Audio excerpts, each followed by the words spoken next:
the scene. He's got the voice that's mean, asking those questions that you never seen. He's got that fire, burning bright and clean. Andrew Keane making waves, break the routine on the Keen On show. He brings the heat, asking the minds, digging deep till they bleed. No sugar-coated truths, no lies to deceive. Andrew Keane, the master of the interview beat. He's got the knowledge, he's got the flair, challenging ideas with a fearless stare. With every question, he's uncovering what's there. Andrew Keane, a truth seeker, he's aware. Hello, everyone. Every year, there's one book that everyone seems to have read. Back in 2008, it was a book called Netherland by Joseph O'Neill, a wonderful novel that combined all sorts of amazingly interesting things, including the bombing of the World Trade Center and cricket. I don't know quite how Joe O'Neill did it, but he brought together very unusual things. And the Guardian had the New Yorker had a headline, "Beyond a Boundary," to talk about the book.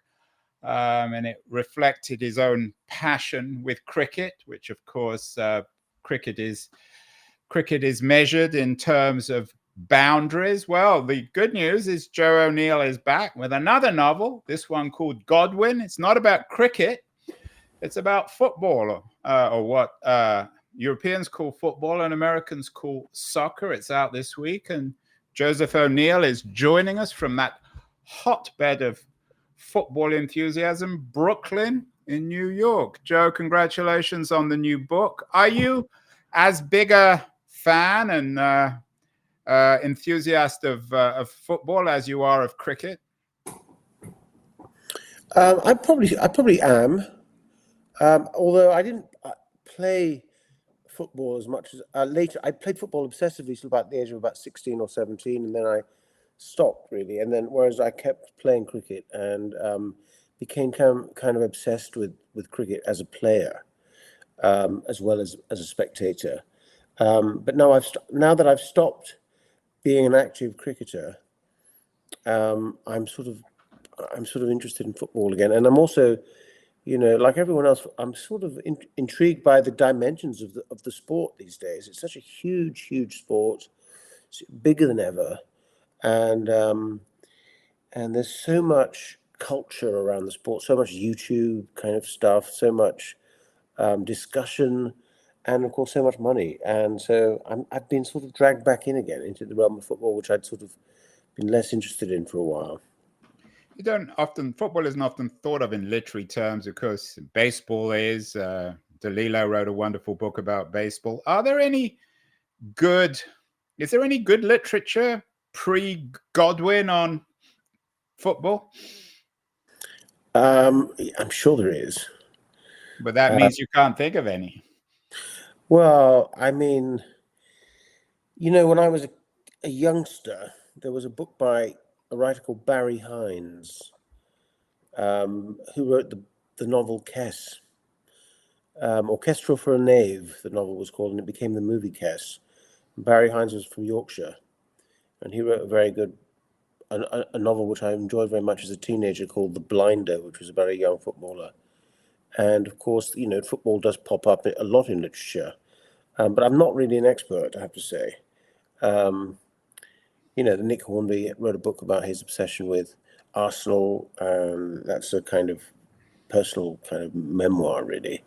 And I think the Nick Hornby book actually marked an important moment in football culture, because football, which was a working class sort of game, became much more kind of embraced by the middle classes, as to use the phrase in the European way. I mean, in the US, of course, the middle class is a polite euphemism for the working class. But so football. So there is, and of course, a lot of writers, a lot of notable writers, have been interested in football. The Hornby book, of course, is about how Nick Hornby, growing up in Reading, became Nick Hornby, sort of acquired a self through his passion for Arsenal Football Club. Is Godwin, in an odd way, the reverse of Hornsby's book? Is it about our Sisyphean struggle to achieve selves in the 2020s? I'm sorry to sound so pretentious. You can shoot that one down.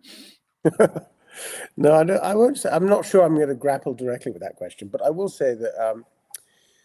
I mean, first of all, Godwin. Let me just so that people know, Godwin really has two bits to it. One bit is a football story, which is the quest to find this mysterious internet kind of talent called Godwin, who is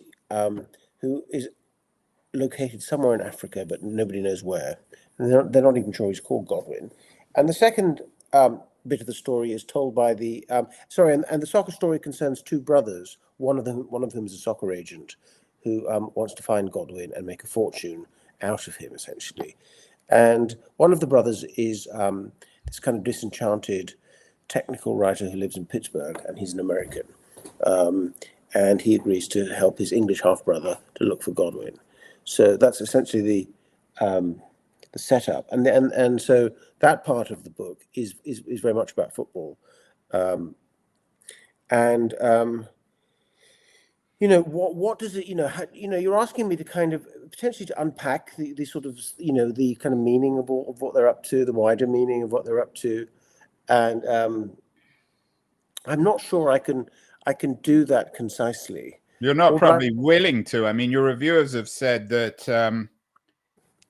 the Washington Post had a wonderful comment saying that you're going to beat us, Joseph.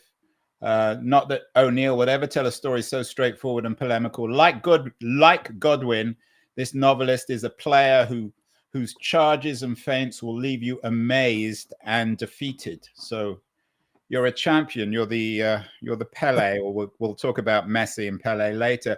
But and this Washington Post review also described your book as waiting for Godwin.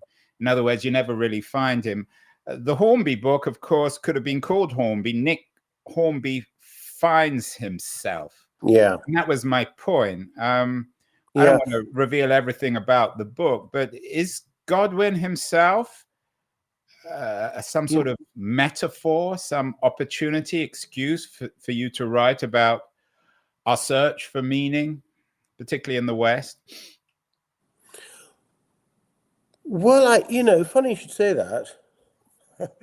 But I do feel like the quest for meaning is like the story is like the ultimate story, isn't it? Even when you're describing even a kind of novelist or a memoirist, in the case of Hornby, any story that we tell about, the dramas of men and women, is underwritten by the greater mystery that we face in our lives, which is and in our existence, which is, how do we explain our situation as humans in society? How do we explain our situation our location in history?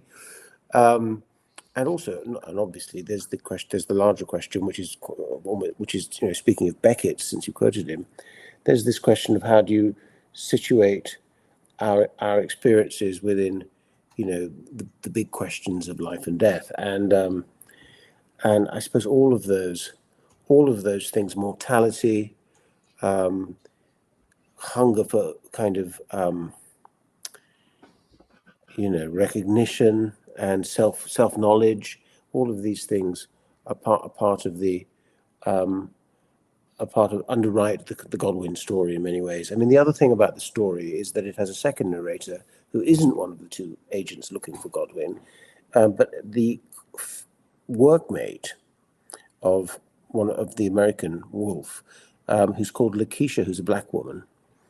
And she has her own very suppressed kind of his personal history. And we gradually learn more about that. And she has sunk her hopes for achieving her potential, achieving some sort of meaning in life in this kind of writers co-op, technical writing co-op that she runs, and which Wolf flees from. So on the one hand, the story is divided between a person who very much believes in the collective enterprise and in the dream of cooperation, and a kind of person who, even though he's contemptuous of capitalism, finally succumbs to the idea of finding Godwin. Because the whole point of finding Godwin, of course, if you're the agent, is that is that you make a fortune. A top footballer will be paid, I don't know, $300,000 a week. It's like, yeah, and a lot of the reviews and the reading, it's going back to Conrad and finding gold. It's heart of darkness in Africa. So there's a lot of that in the book, isn't there? Yeah, there is a lot of that. I mean, it's not. That's intentionally kind of, when you asked me about the metaphors and the themes, and I suppose I proceed in a slightly, as a novelist, I have to proceed kind of intuitively, so that I don't necessarily have a sort of a kind of thesis. The world is a fog then, and you're just moving ahead through the fog as a novelist. No, a novel is a kind of entertaining fog, and hopefully the reader will enjoy being in the fog, and we'll have a kind of, ultimately we'll have an interpretive and dynamic relationship with the novel. The reader will decide, for herself what.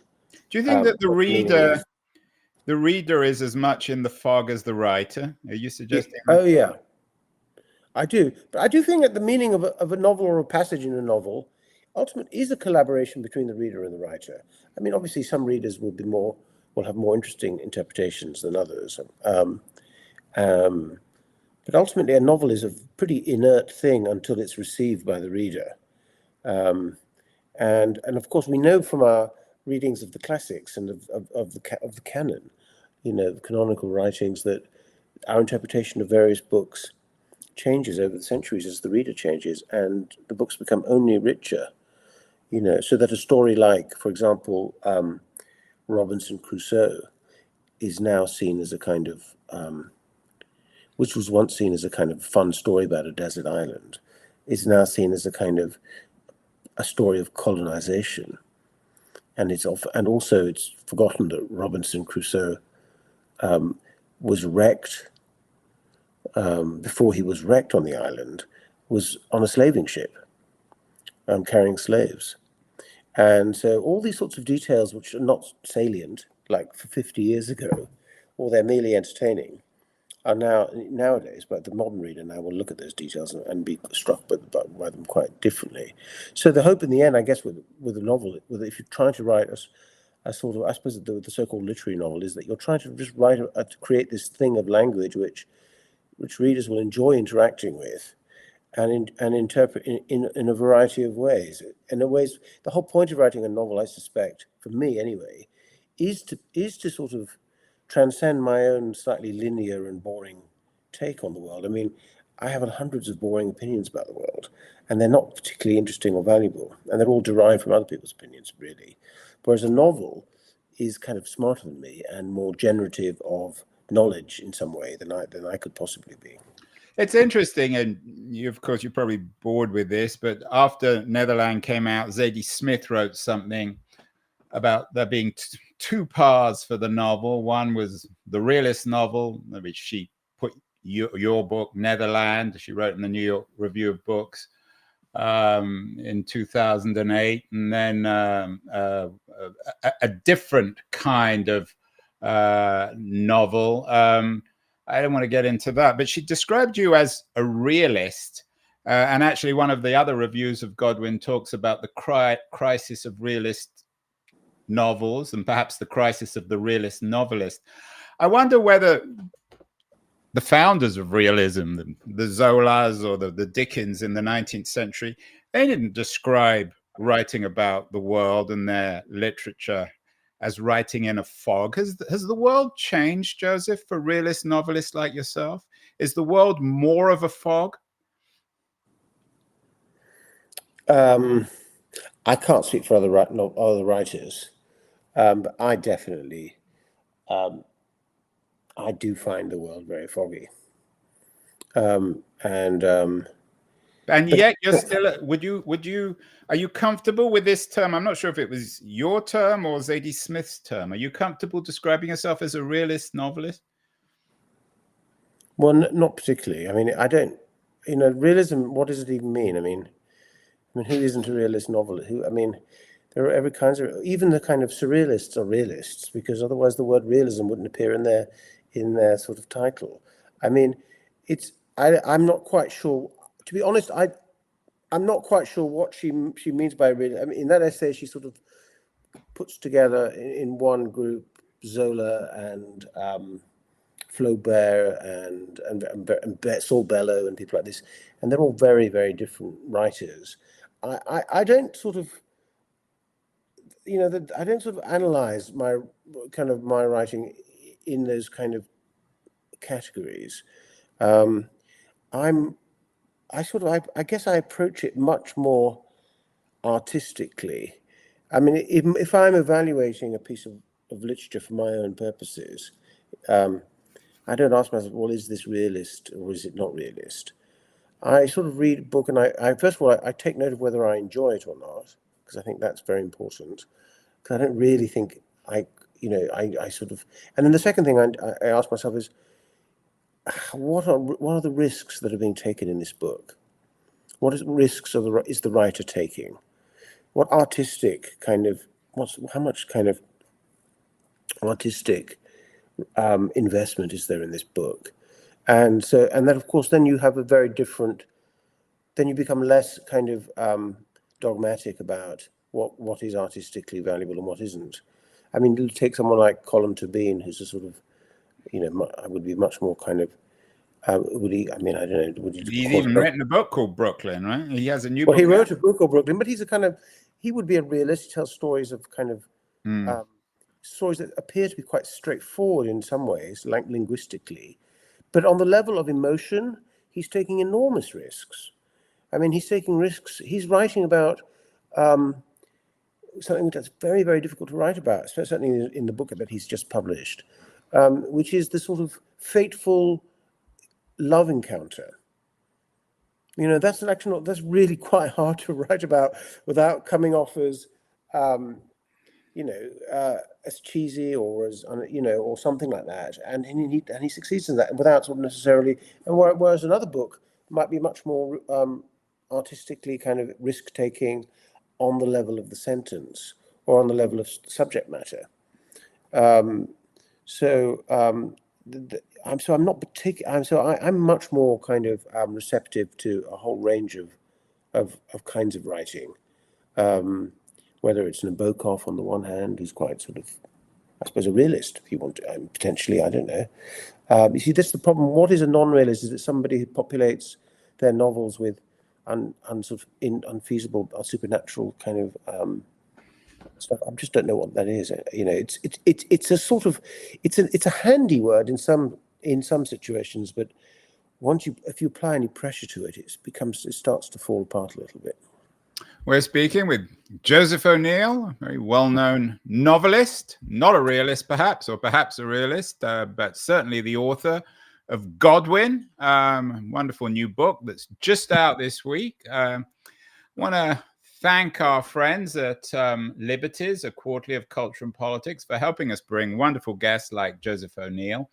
Going to run a short feature on Liberties, and then we'll be back to talk more Godwin, more football, and more about the challenges and fogginess of the 2020s. So don't go away, anyone. We'll be back in a second.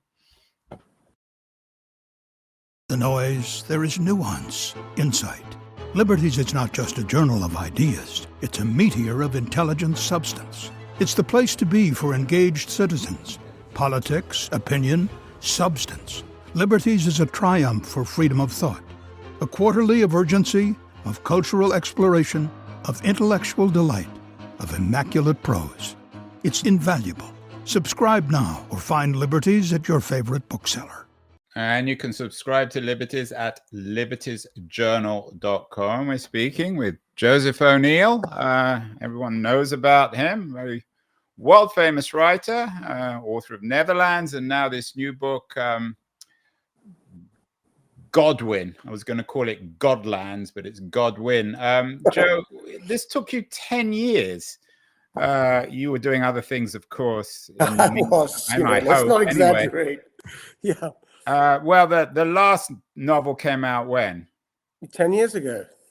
So why the wait? Have you been busy with other writing, doing other stuff, Well, I've or been do some books honestly. just take longer than others? I don't really have.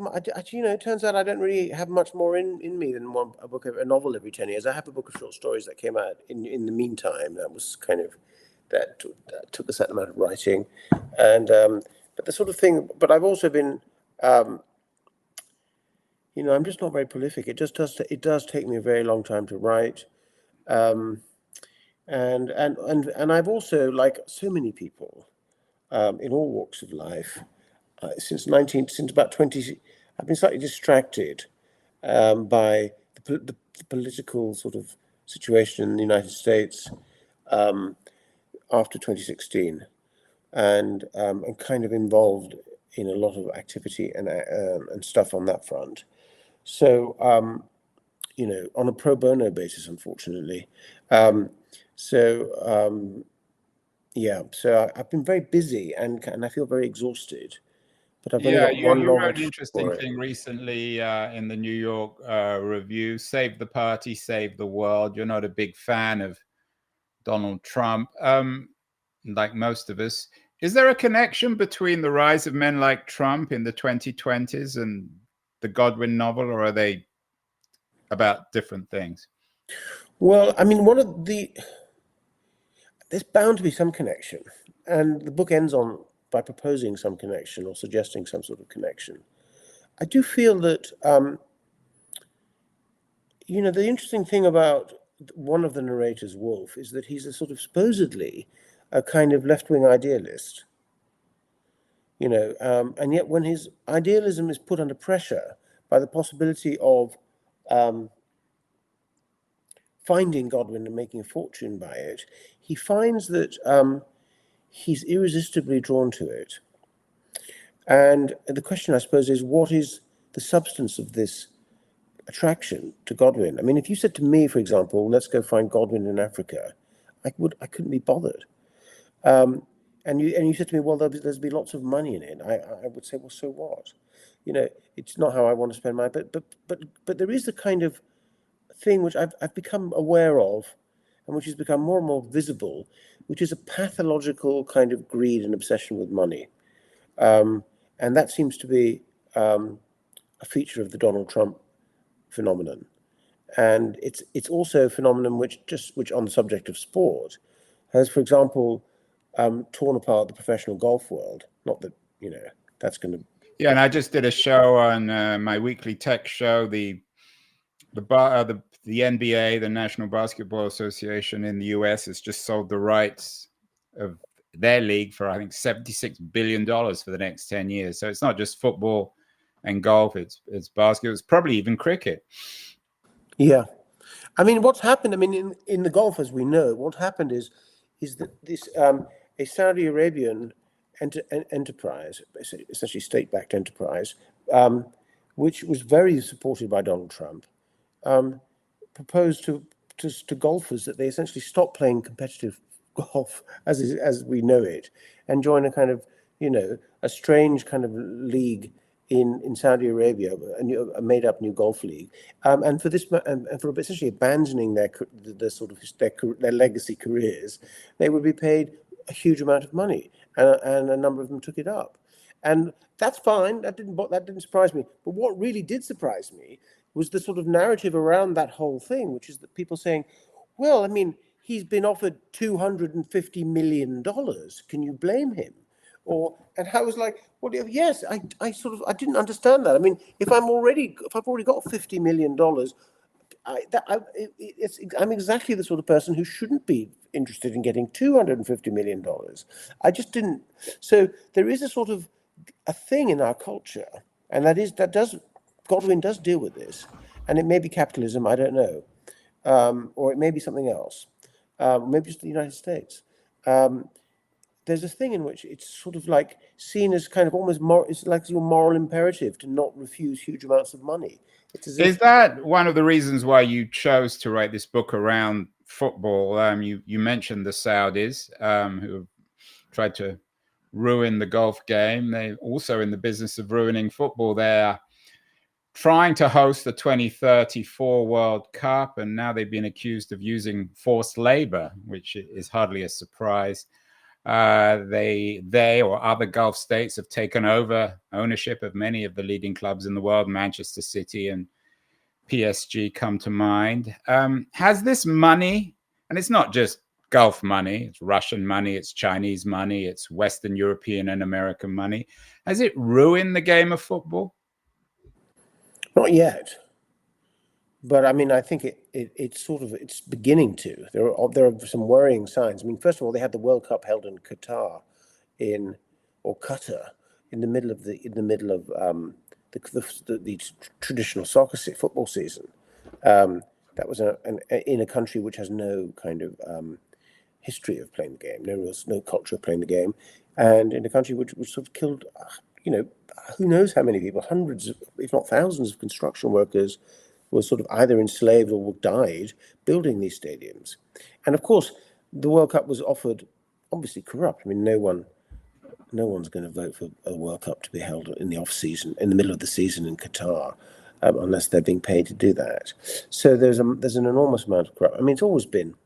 When I was writing this book, I was speaking with a friend of mine who knows the football business quite well, and he was talking about the possibility that a journalist might stumble on a story and essentially sell the story to the people in the story for their silence. And I'd say, really, a journalist would do that? And he said to me, Joe, everyone's bent in football. Everyone. Yeah, and you've got that. I was just perusing the novel before we did this conversation. It's in it, yeah. It's that there's a quote like that, and it's chilling, Joseph, in the sense that people believe in football. It's an odd thing. In our foggy world, they believe more and more in these players, in the Lionel Messis of the world, who just done a huge deal with a new sports drink, multi-billionaires, no doubt, who seem to be insatiable in their lust for money. So when you talk about Godwin being the next Messi, there's a warning there, isn't there? Because we've already got one Messi, and that's one Messi too many. Well, I don't know. A lot of football fans would disagree. The thing about Messi, I mean, here's the problem about, I don't think footballers getting paid fortunes is really the main problem. The agents? I think the main problem is that there's just too much money around. The problem is, let's say, because of the English Premier League is now viewed around the world, and the TV rights are just worth billions, essentially. And so the question arises, who should keep the money? Should it be the owners of the football clubs, or should it be the players, or should it be the TV companies and the media companies and so on and so forth? And of course, if you think about it for a second, you say to yourself, well, obviously the footballers are the ones creating this value, and it's better that they should have it than they're the laborers, rather than the owners of the means of production, just not to be too Marxist about it. And so, obviously, so there's just so much money, and it's corrupting. A lot of people, I support Manchester United, and, Manchester United, a very powerful club, a very rich club, buys lots of players, pays them a lot of money. It's been doing horribly for 10 years. And I feel like one of the reasons, and the players, they keep buying these good players, and the good players suddenly stop playing badly after a while. And I sort of feel like part of the problem is that if you triple or quadruple the wages of your players so that they're all getting £300,000 a week or £250,000 a week, you sort of, it's very difficult if you're getting paid that much money, unless you're a true obsessive like Messi would be, or Ronaldo. These people are very obsessive, extreme characters. But for a lot of people, if you and I were being paid £250,000 a week, it might sort of demotivate us a little bit after a few weeks, So I do feel like there's something intrinsically corrupting about having lots of money. Yeah, it's interesting. One of the comments in The Guardian described the book as a novel of two halves, using the cliche of football. On the one hand, it's about football and Africa. On the other hand, it's about a cooperative in the US, a writers' cooperative.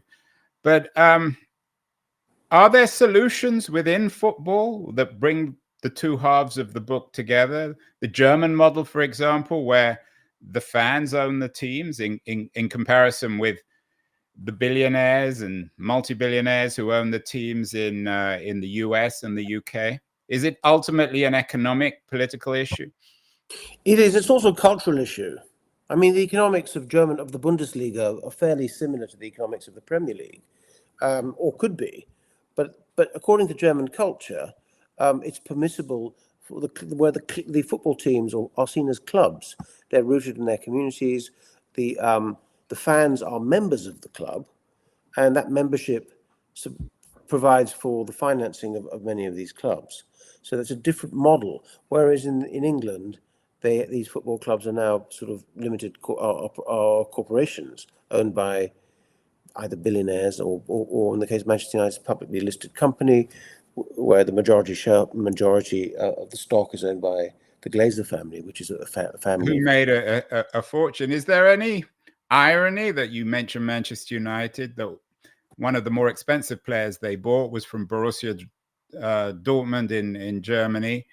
He came to Manchester United. They paid a huge amount of money for him. He didn't perform, so they gave up on him, and he went back to Borussia Dortmund and has done extremely well. Do you think that in an odd way, a more just kind of ownership produces not just happier players, but better players? I mean, I do. I mean, I don't know about that. You're talking about the case of Jadon Sancho. That's a complicated case. I feel Jadon Sancho is a bit of a lost soul as a young man who has all sorts of issues, I believe. But I do feel like it's obvious to me that if you want to make your children miserable, you should make a fortune for yourself and then give it to your children. That's just a recipe for like misery. So why? It's a drug. Money is essentially this kind of, it's like this heroin, and it's the sign of a spiritually vacuous kind of society. That's also, it strikes me. See, all this stuff used to be self-evident. I mean, when you and I think we're sort of roughly the same age, were growing up, it wasn't a given that the number one goal in life was to accumulate as much money as possible. But you live in Brooklyn, Joseph. I'm guessing that most of your neighbors don't believe that, or are you suggesting they do and they just don't acknowledge it? Well, I live in a very odd sort of neighborhood, but I do feel like there's a sort of I don't know. I do feel it's very difficult. It's the idealism, the sort of idealism of socialism, for example, or the cooperative movement. I feel like the culture today is kind of weirdly inhospitable to it, except in the most kind of, performative sort of way. I mean, American leftism is so consumeristic. It's sort of funny, if it wasn't so sad. I mean, the American. What do you mean, American leftism is consumeristic? Well, I mean, they're sort of like, if you ask them about what's the economy like, they'll just sort of moan about how expensive restaurants are. I mean, and I'm just like, but they are expensive in Brooklyn. Well, I know, but that's not. Karl Marx isn't like, I'm going to make restaurants more affordable for everybody. It's about, it's like there are sort of very important indices that sort of show that, that wealth has grown in the last 3.5 years, above all for the kind of the least wealthy, and somehow that doesn't sort of cut much ice with a lot of kind of self-styled leftists, and also we've had enormous advances in kind of trade unionism.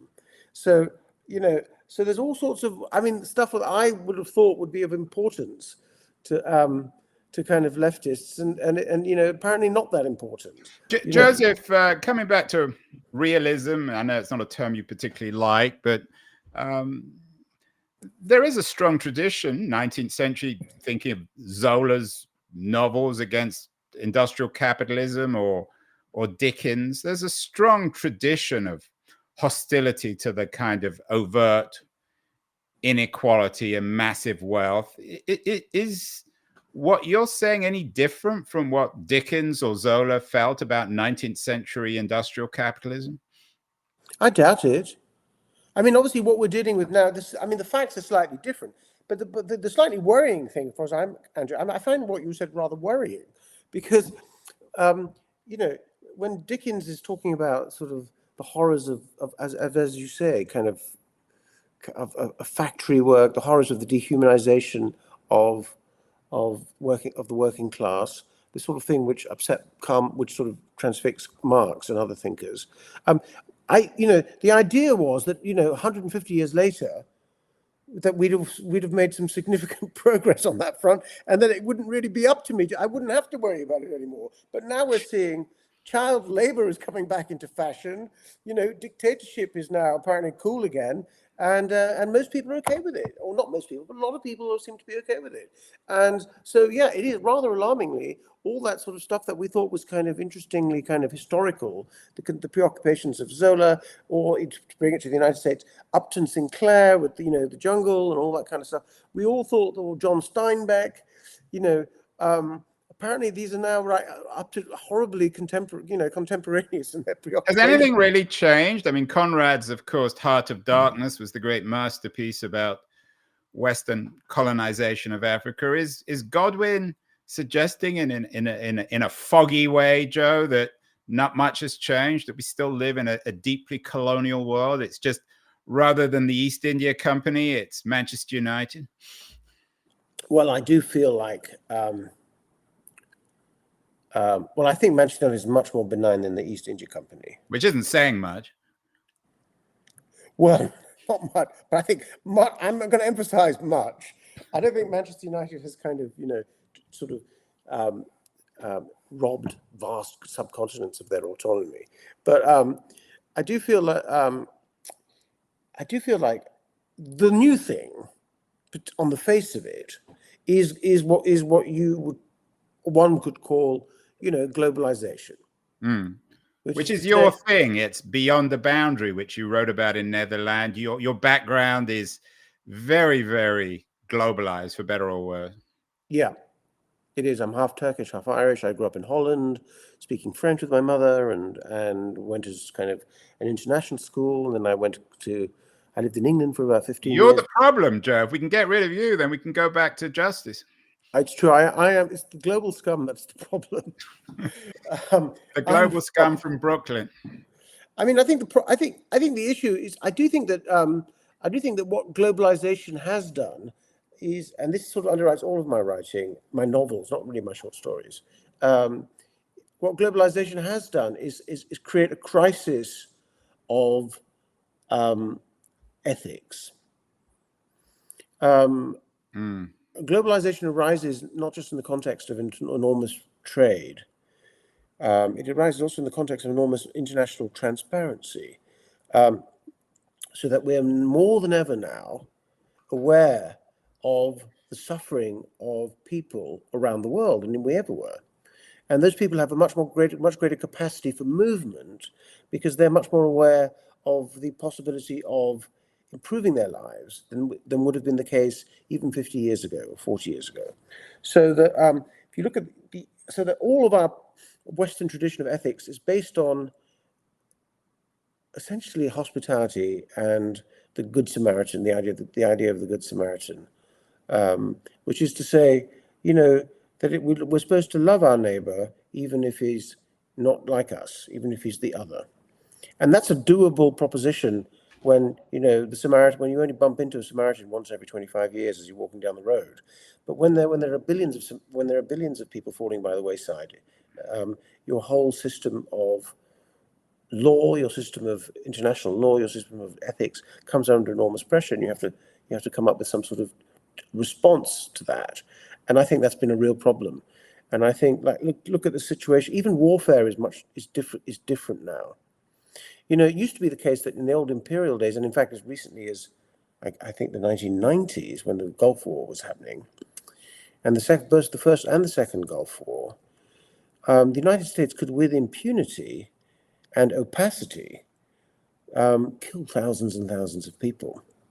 And now, as we're seeing in Gaza, with the rise of the internet, war can't be conducted like that anymore.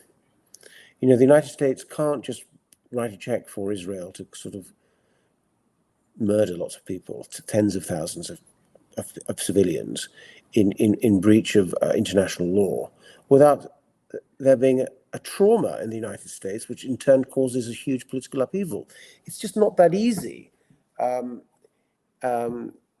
sort of, it's not the same, put it that way, as it was before. So there are lots of details about our political existence. And I think all of us feel much more stressed. I mean, look, I asked my parents, who've obviously been around a bit longer than I have, and who are in their mid-80s. I said, what does it feel like to you, this era, where everyone's so worked up the whole time about Brexit and Trump and the invasion of Ukraine and what's going on? Has it always been like this? Have people always been anxious about politics like this? And they said no. They've never been more kind of anxious about it or more kind of, confronted with it. It's a different world for them, and things have changed, and psychologically it's quite different now. We're difficult animals in the realm of politics. I mean, we have this conversation we're having now wouldn't probably have been held 20 or 15 years ago. We wouldn't have had this. We wouldn't have had the internet. I mean, someone just wrote a book about our age of anxiety, blaming everything on social media. Yeah. Does technology add to the opacity, you used that word earlier, Joe, of the world? Does that make your work as a novelist, as someone who invests massive amounts of time in writing a book, does that make it harder in a world where people just shoot off tweets every 10 seconds? I mean, yeah, yes, I think it does. Honestly, it does. I do feel like, first of all, the novel is mostly a bourgeois pastime. To enjoy a novel, you have to pick it up and sit down for a few hours and devote yourself to it. And especially yours. Yeah, if you say so. I'm teasing you, but yours aren't they're not forbidding, but they're not the easiest of things. Well, I mean, I'm going to say Godwin is like my version of a kind of page turner, by the way. That's my most page turning book I've written. But so yeah. But now if you said to someone, look, I can't wait to get home now and sort of read a book for 3 hours, sitting down and just looking at turning the pages, people are going to think, wow, that's an unusual thing to do. Whereas, of course, only 10 years ago, that was a very normal thing to do, or 15 years ago. It's only now with the advent of the phone and the TV and all the rest of it, and these podcasts, if I may say so. That, we can blame it. So are you ultimately a bit of an old-fashioned bourgeois moralist? You don't like money? You want everyone to read books? I'm not going to disagree with you. Although, I mean, I do feel that that's what my books are about, as it were. I do sort of think about my books artistically. I don't think of them in terms of my kind of personal kind of, inclinations and likes and dislikes. But am I in favor of book culture? Yes, I am. Is that a bourgeois thing to be in favor of? Absolutely. Do you think that one fix here is to tell to be a bit more honest with ourselves? One of the characters in your book isn't very honest about himself, about his own goals. Do we need to be more self-critical here, Joe? Is that what you're suggesting in part in Godwin? I don't know. I mean, how would that work, Andrew? Just out of interest. Well, let me use a football metaphor. You've revealed who you support. The only team that's been worse than Manchester United over the last few years is Spurs. And Harry Kane was our symbol, our icon, our talisman. And I used to go sometimes to a pub around the corner from you in Brooklyn, actually in New York, to watch Spurs. And Kane would always score. And after he scored, everyone would sing. And this is in an American pub. Harry Kane, he's one of our own. And I wonder whether, I mean, we can't blame the state of the world on Spurs or Manchester United or Harry Kane, but I wonder whether in the amphitheater of lies of football, it enables us to tell lies about ourselves. Because, of course, for people in New York, Harry Kane isn't one of their own, and football peddles on loyalty. Every time a player scores a goal, he kisses his badge, and the more he kisses his badge, the more he knows he's lying. So is football an example of a spectacle where everyone is lying, everyone's telling pork pies? No, I don't. I sort of refuse that kind of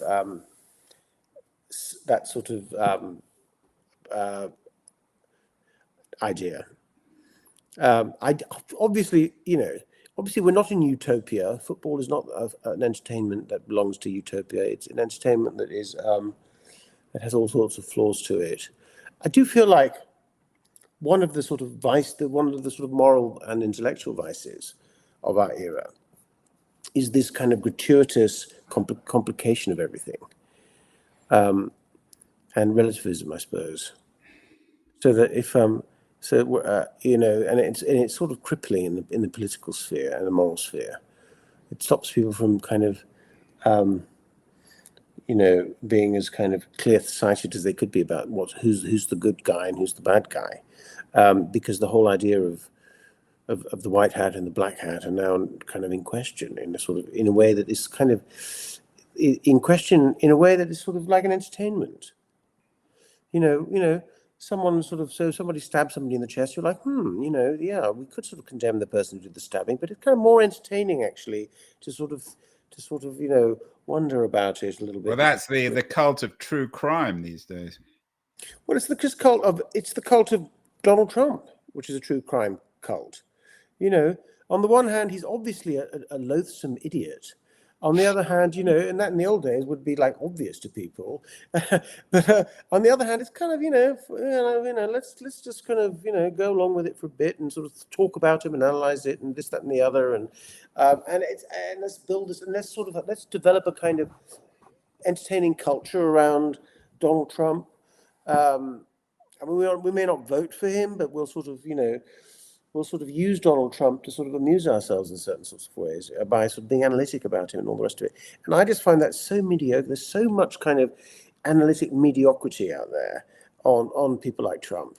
And a lot of it comes from, people who are sort of like, and a lot of it comes from online and things like that, people being contrarian and people sort of having their takes and all the rest of it. So there is a moment in Godwin where the narrator Wolf, who himself is kind of obviously flawed, as flawed as the rest of us, says, he wonders if with global warming, a sort of secret continent of idiocy hasn't been melted, and because there's so much of it going around. Of course, in my mind, when I'm writing Wolf, I have in my mind this is a guy who might sort of fall for Trump in some stupid way because he so sort of overcomplicates things. This is Wolf. This isn't Godwin. Yeah, it's Wolf. Godwin is the African soccer prospect. Yeah, no, I know. So finally, Joe, I got to ask you about it's a brilliant name because in football terms, it reminds me of the managerial cliche. That was a good win. How'd you come up with the name? I mean, obviously there's the God bit and the win bit. Is it all connected, or was this just, am I reading too much into a name? Well, it's sort of intuitive, isn't it? You sort of find a name and then you like it, and then afterwards it's a great name. Well, I got it from my friend Peter Godwin. Do you know Peter Godwin? Wait, is that Godwin's Law, the law about Hitler? No, not the Godwin's Law guy. Peter Godwin is a Zimbabwean writer and the author of a classic memoir of Zimbabwe called Mukiwa, and is a dear friend of mine. And I just wanted a resonant sort of name, which would resonate, and I say resonant for all the reasons that you mentioned. And Godwin was the name. I got it from his name, his surname Godwin, which it turns out he learned on his deathbed was an invented name because his father had kept it as a secret from the whole family that he was in fact Jewish and had escaped from Eastern Europe to England and had assumed the name of Godwin. And in fact, Peter writes about it in one of his books. So that's where I got it from. Peter Godwin, a great writer. So finally, Joe, talking to the New York Times concluded on the reviews of your book saying, this is a very smart book. I'm not sure that's a compliment. Do you think you can be too smart? Do you think you're too smart as a writer? No, I'm certainly not too smart. There's no danger of that. I may not be very good, but I'm not too smart. No, I mean, I'm happy to be called too smart. I'll take it. I mean, if someone said to you, Andrew, the problem with Andrew is that he's too smart, you'd be like, I've had worse reviews, you know. I think people would say, I think I'm too smart. I don't know. But, you know, I'll take it. I don't know. You know, I don't know. What can I say? He doesn't want to compliment me. The reviewer doesn't want to compliment me. He doesn't have to. It's a free country. Can I step on the scene? I'm ready to attack. Andrew Keane. Yeah, he's the one to bash. Asking questions, no filter. Just keeps on grinning. He is the man who's got the whole crowd spinning. Money, fame, success, it's all in his sight. He'll dig deep, expose you with all his might. No sugarcoating, he'll cut right through. Andrew Keane, he's the one to spew. Yeah, he's an expert.